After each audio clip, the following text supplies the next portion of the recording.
ladies and gentlemen, or good morning, depending on where you're viewing us today. Welcome to the Faces of Carlsbad, coming to you from beautiful Carlsbad, New Mexico. This is a program where you're going to meet people that you've never known before, or people that you would like to meet. And when we're through, you're going to say, thank goodness Mr. Scholl has shut his mouth. Now I can get on with the nice person he interviewed. That's nice. But anyway, today we have a very nice lady with us, a friend of mine, long-standing friend, Miss Jane Bujac. Jane, welcome to the show.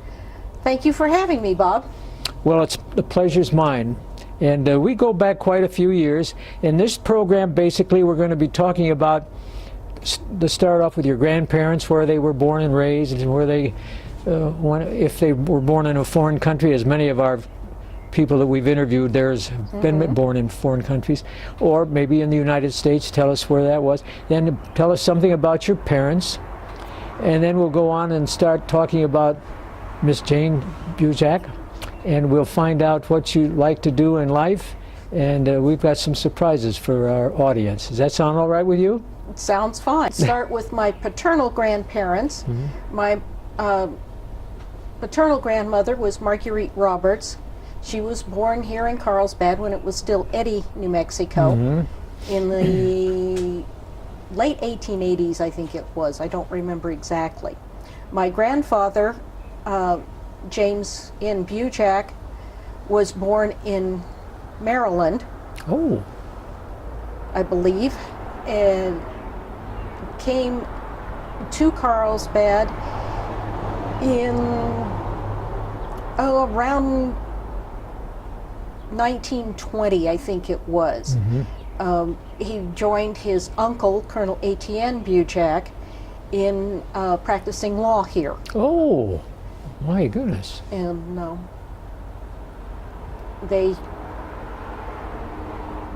not sure how they met, but they did, and married.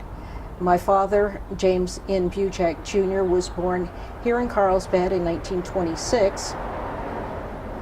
He died in 2001. Oh.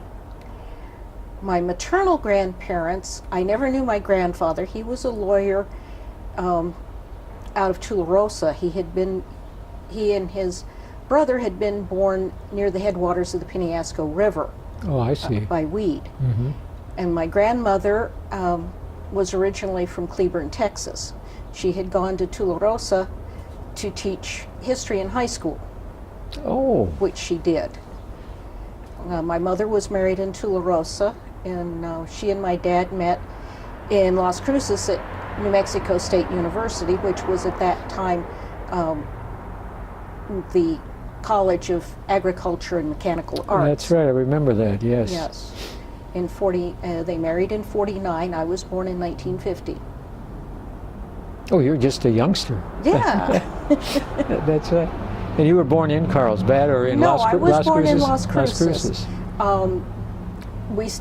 I didn't stay there very long at that time. My dad had been in the Army.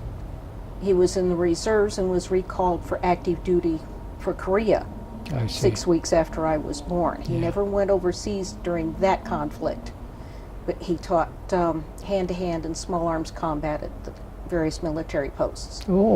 Then resigned, returned to Las Cruces, and finished his degree in mechanical engineering, and then went to work for General Electric, where we moved around the country some more. But we always visited New Mexico, tried to do it at least once a year to visit his parents here in Carlsbad and my mom's mother in Tularosa.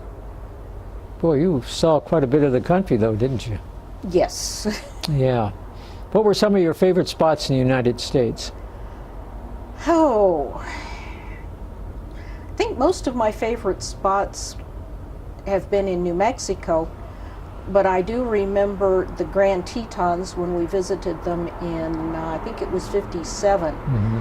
My dad had been working at the Atomic Energy Site, which is now Idaho National Labs. I think that's the term, up by Idaho Falls. Yeah, right. And we did a loop with Yellowstone, Grand Tetons. I remember Jackson Hole, Wyoming, the little Episcopal chapel there instead of a stained glass window or a carved reredos, had a picture window looking out on the Grand Tetons. Oh, gee whiz. That had to be nice. It was Very peaceful. amazing view and very peaceful there, Yeah, yes. that's wonderful. And so that was one of your favorite spots. Mm-hmm. Yeah, I've got a lot of favorite spots in this country that I've been to, but I always pick New Mexico. We've got some very beautiful areas to We visit, do. and it's so nice to see them. And I really enjoyed coming out here many years ago. I've been here since 1957, and I've seen a lot of changes. Yes. And of course, you being here and around here for quite a few years, you've seen a lot of changes too. Yes, I have seen a lot of changes.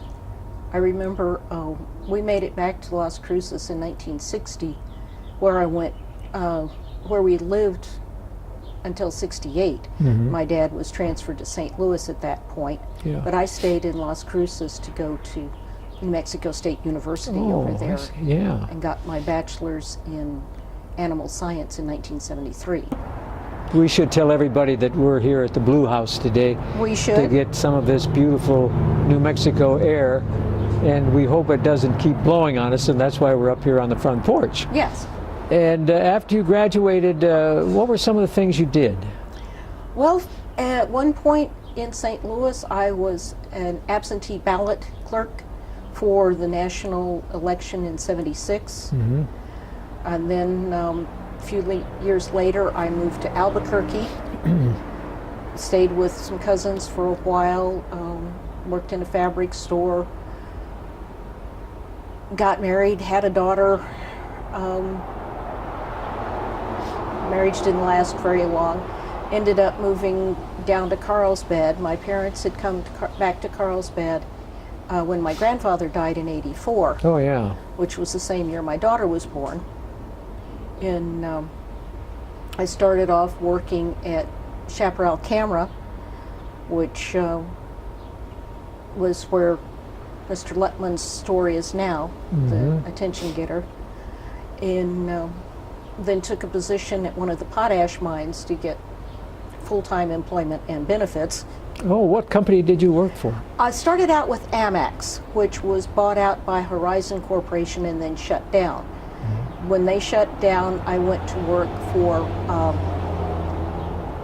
Gregory Enterprises, which was in the process of becoming SEG, which was a part of Westinghouse. Oh, I see. And I stayed with them in accounting for about 21 years through various changes of ownership.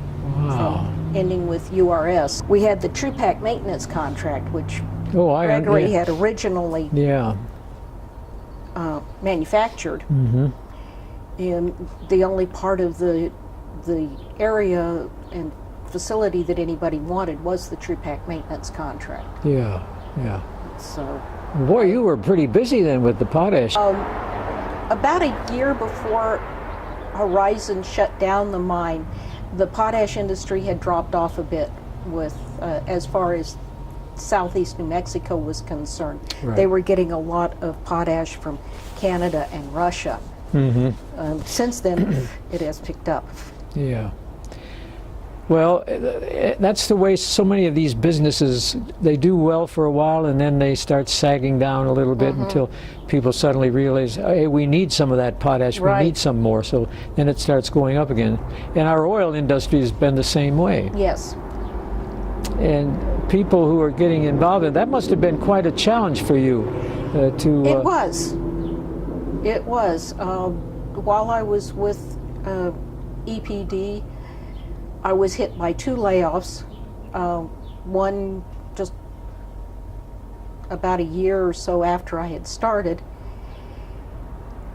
And we had a temporary person in as receptionist, so I took that job to keep a job. Mm-hmm.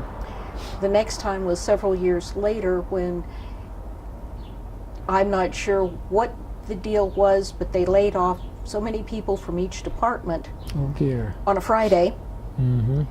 and called them back on Monday morning. Oh my gosh.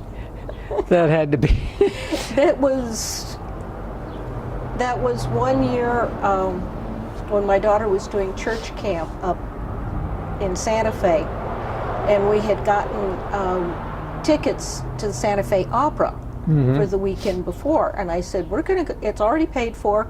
We're gonna go ahead and go, and you'll do your camp."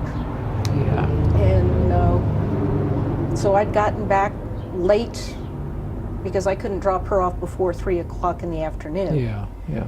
And I left and came back. So I had slept in, and I get a call as I'm getting breakfast and told by Human Resources, "Can you be at work at 9 o'clock?" And I said, "I'll do my darndest." Wow. They like that, huh? They like that, and I was there until the end. I had been moved to document control in 2010 from accounting, and so I was there until the end, boxing up records and getting them shipped off to corporate for storage. Where did their corporation headquarters, where was it located? Well, for a while it was Boise. URS corporate, I'm not sure. Yeah. When I came down today, I just saw one of those huge trucks going through town, and they were from Boise, Idaho, on the side. So that was fascinating. You brought that up at the same time. Yeah. Tell us a little bit about your daughter. Well, Siobhan is a disabled Army veteran, and she had got her bachelor's degree from New Mexico State in Las Cruces in biology, did a semester of veterinary medicine down at Ross University on St. Kitts in the Caribbean. Oh, yeah. And unfortunately, she did not make it through that first semester, partly because of her physical limitations and also because of undiagnosed post-traumatic stress disorder. Which is a very, very serious thing that's hitting so many of our veterans. Yeah. It is. Fortunately, they are finding that service dogs can be extremely helpful in giving the veterans reasons for getting up and going, helping smooth out rough patches, giving them a sense of independence again, rather than, and in some cases, it even helps decrease the need for drugs. Oh, yeah. Well, how did Siobhan get hurt in the military? I mean, It was an accident that happened during training, and then there were other things that I don't have her permission to talk about. No, that's fine. But that's what basically caused her to have all these stress problems. Yes. And later she came up with some interesting four-legged animal that helped her quite a bit. Yes, she signed on with a program called Paws and Stripes, which was started in Rio Rancho, New Mexico by a veteran with PTSD and other injuries. And his idea was to pair shelter dogs with veterans with traumatic brain injury, post-traumatic stress disorder, and train them together as a pair. Yeah.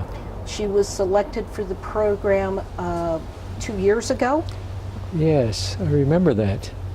And on the second try of meeting the dogs, because the trainers go through and look at what the veteran needs, what they're looking for in a dog, they go to the shelters in Albuquerque, especially Animal Humane and Watermelon Ranch, with the veteran in mind. They pick 3 to 4 dogs, get the veteran to meet with the dogs there at the shelter, usually. Yeah. And if there is a connection, then they go forward with the training. In Siobhan's case, the first round of dogs, there was no connection.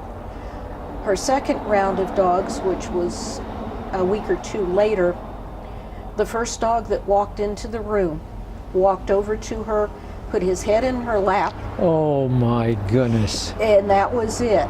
She did look at the other two dogs just to make sure, but she and Tyr, which is Irish Gaelic for wolf, graduated a year ago and have been mentoring other veteran and dog teams since then, which is why she moved up to Albuquerque and bought a house up there. So the dog's name is Tyr, Yes, and it was love at first sight. it was. Oh, that's amazing. That's amazing. Well, tell us a little bit of what you like to do. What are some of your enjoyments besides seeing your beautiful daughter? I enjoy reading almost anything. I knit quite a bit. I sew. I've been sewing for probably 50 years plus. Oh my, you must be an expert on that, huh? Well, there's some things that I don't do real well on that, but my grandmother helped teach me. She was taught. She and her sister learned sewing from a traveling seamstress in Texas, in return for their mother giving the seamstress's children elocution lessons. Oh, well, that was nice. Yeah, that would have been back in the teens or 20s, I think. But I enjoy traveling when I can afford to. Yeah, right. Give us a name, one or two names of your favorite places you visited. Anywhere in Ireland. I enjoyed Rothenburg on the Tauber in Germany. Yeah. It's a medieval walled city that is just fascinating. Fascinates you, yeah. Paris is fascinating. A bit large for my taste, but I agree with you. some of Beautiful the city, but it is. have you I ever? love Santa Fe and Albuquerque. Yeah. Have you ever been to New Zealand? I have not. That's of all the countries I've been visiting through the years, that's my favorite country. I just fell in love with New Zealand.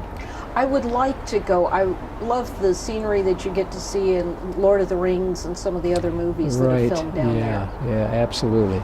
And you said that you like to sit back and read too. Yes. What are some of the books that you have always remembered?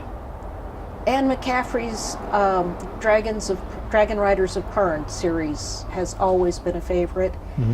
One that a little known author that I, at least nowadays, that I like is Rosemary Sutcliffe, who in her day wrote historical fiction based in Ireland and England in the British Isles. Yeah. In fact, one of her books, The Eagle of the Ninth, was made into a movie called The Eagle Oh my goodness. a few years ago. Yeah. And it was the first of a trilogy that she did from the time when Rome was just starting to leave Britain up until the time in the early 400s when a more historically accurate Arthur probably lived.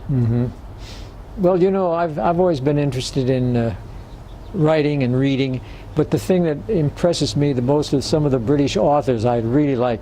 Sir Arthur Conan Doyle, Yes. Sherlock Holmes, I love those books.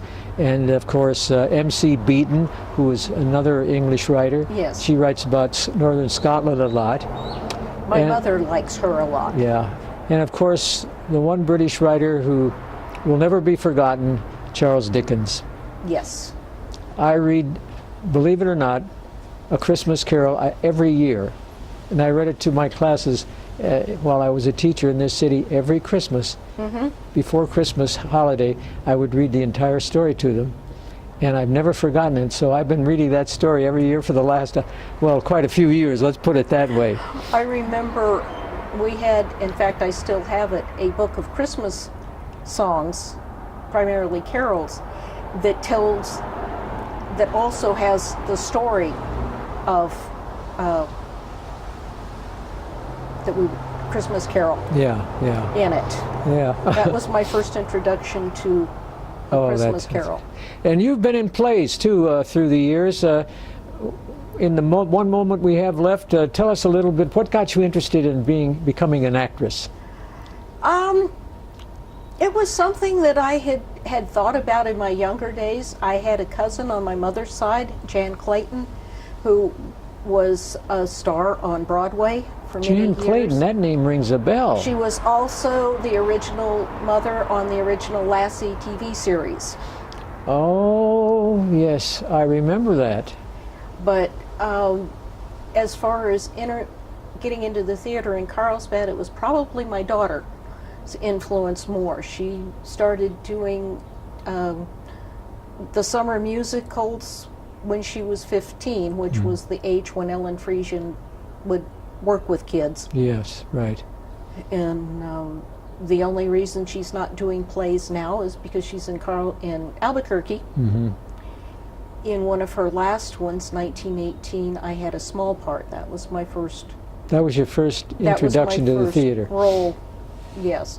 Followed up by Calendar Girls, where I had a considerably larger part. Well, I've seen you in your plays. You do a nice job. Thank you. And the audience can hear your voice. And in some of the plays, it's difficult to hear some of the actors or actresses. And mostly the men have those deep voices and you can hear them. But sometimes the microphones aren't sitting properly on the stage, and that's frustrating to the actresses. It is. It's frustrating to the audience. It's frustrating to the actors too, because we want you to hear us. Absolutely.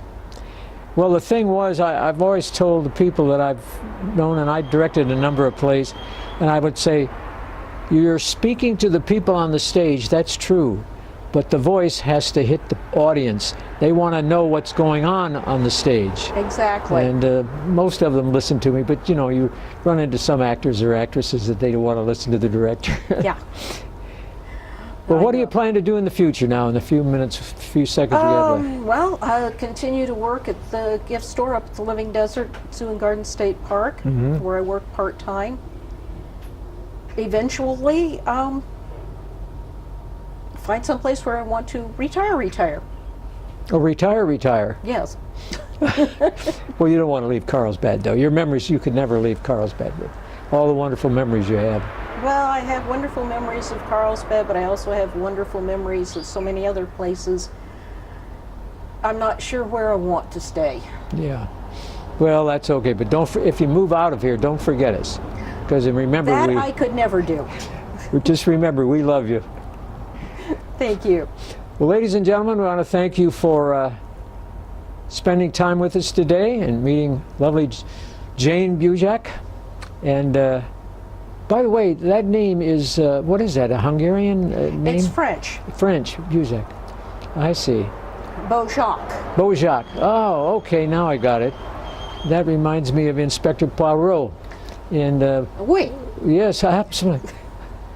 Well, I could say, what do we say goodbye in French? How do you say goodbye in French?